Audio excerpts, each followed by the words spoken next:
Civil Rights Act of 1964 and Civil Rights Legislation, the Equal Education Opportunities Act, and Title VI of the Civil Rights Act, by Patricia King and Veronica Guerin.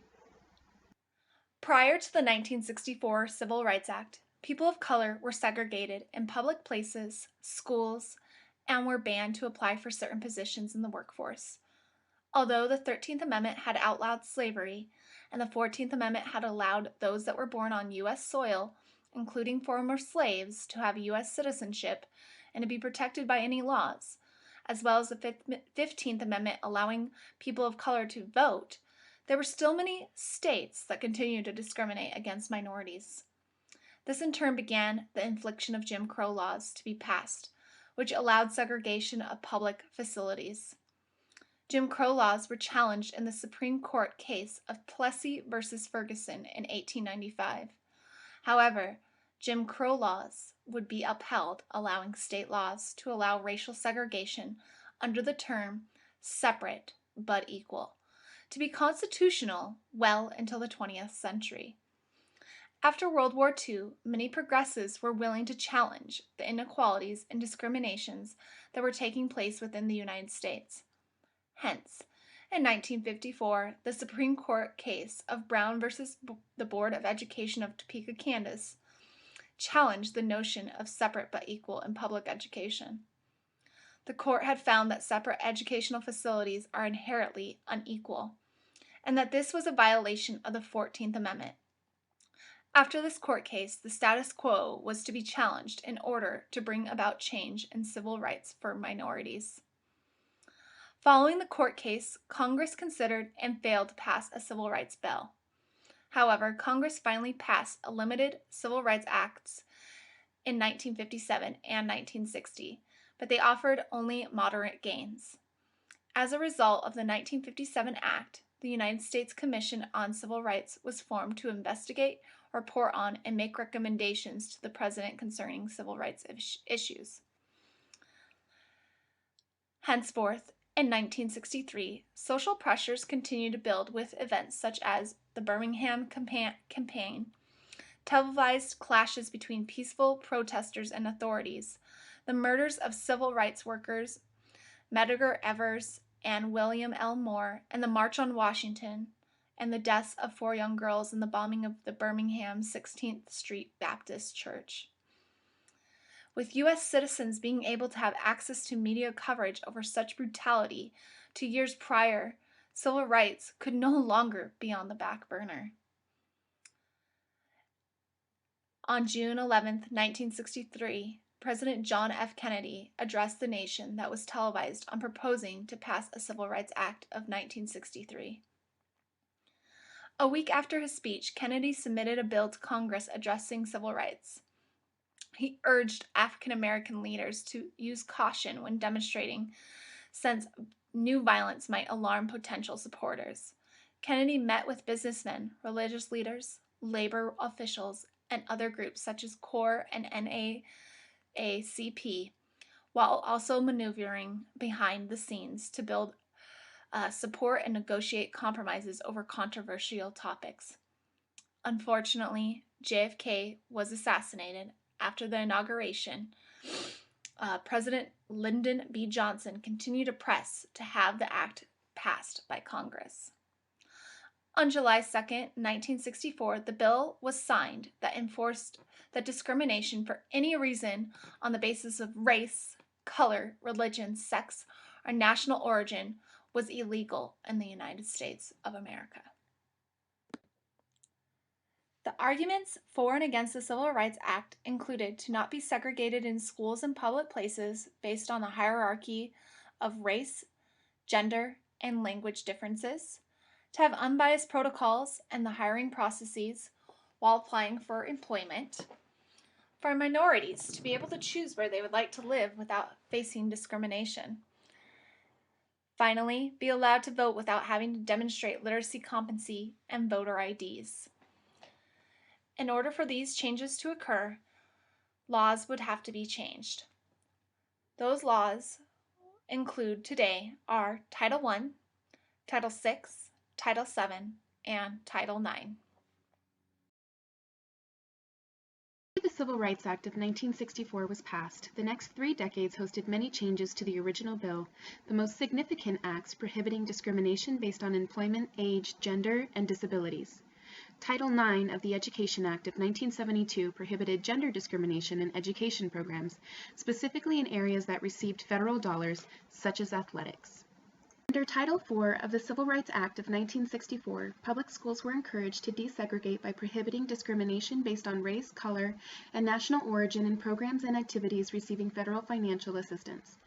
The sections within this act outline the process of the surveying and reporting of the lack of availability of equal educational opportunities for individuals, as well as the technical assistance and grants supported by this act. Specifically, Section 403 defines technical assistance as including making available to such agencies information regarding effective methods of coping with special educational problems occasioned by desegregation, and making available to such agencies personnel of the Office of Education or other persons specially equipped to advise and assist them in coping with such problems. Section 405 makes grants to such board as pay in whole or in part, the cost of in-service training in dealing with problems incident to desegregation and in employing specialists to advise in problems caused by desegregation. Notably, and possibly the most important section, is 407, which authorized the Attorney General to file suits to enforce this act. In 1968, the U.S. Department of Education issued a statement saying that school officials are responsible for providing equal educational opportunities for all. In addition to requiring separate classes to be created for students less than proficient in the English language, communication between students and parents and the school was to be required to be conducted in a language understood by the parents. The after effects of the Civil Rights Act improved the learning outcomes for language minority students in various ways. However, it took another 10 years after the Civil Rights Act for limited English proficient students to see progression. Progress did not come about until the class action suit known as the Lau v. Nichols case in 1974. During this class action suit, it was determined that Title VI was being violated. Over 3,000 students that were of Chinese descent were not being provided equal opportunities in their educational endeavors. Prior to this court case, in 1970, the Office of Civil Rights had developed procedures in how to best serve language minority students. Therefore, if this case had not taken place, many language minority students would not be receiving equal opportunities in their education. This court case would force school districts on how to best serve language minority students and would expand on how Title VI would be enforced. After this court case, Congress passed the Equal Education Opportunities Act. Due to this legislation being passed, it brought to light how school districts could best serve language minority students. Therefore, in 1975, the Lau remedies were developed in order to provide school districts on how to best serve language minority students. According to Ovando, 2006, if a school district had 20 or more limited English proficient students, then that district must provide ESL support for those students combined with support for academic content in that student's first language until he or she became proficient in their second language. Additionally, these mandates would require school districts to continue to support the limited English proficient student even after they had reached proficiency in their second language.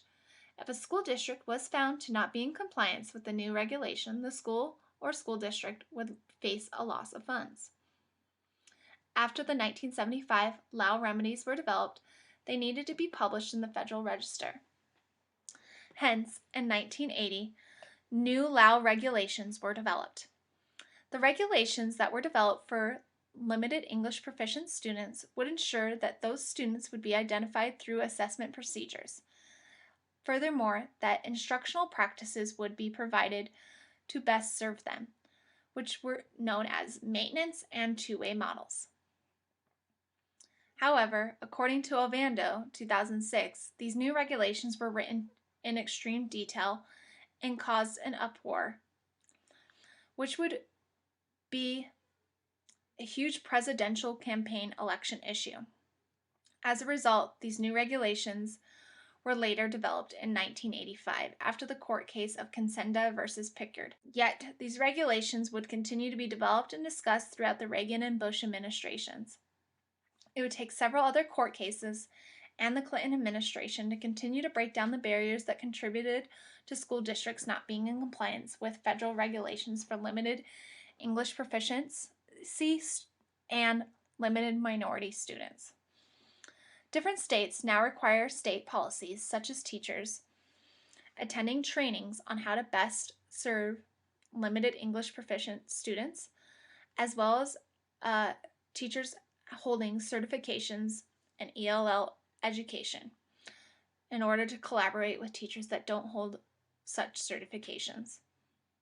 Although there are several mandates and policies that still need to be reevaluated, it is evident that the after effects of the Civil Rights Act ensures that students that are language minorities have or are afforded the same educational opportunities as their counterparts that are speaking in their first language.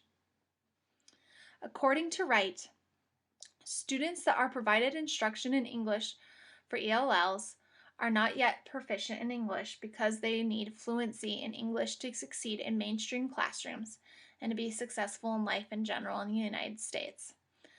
At the same time, schools cannot focus just on teaching English.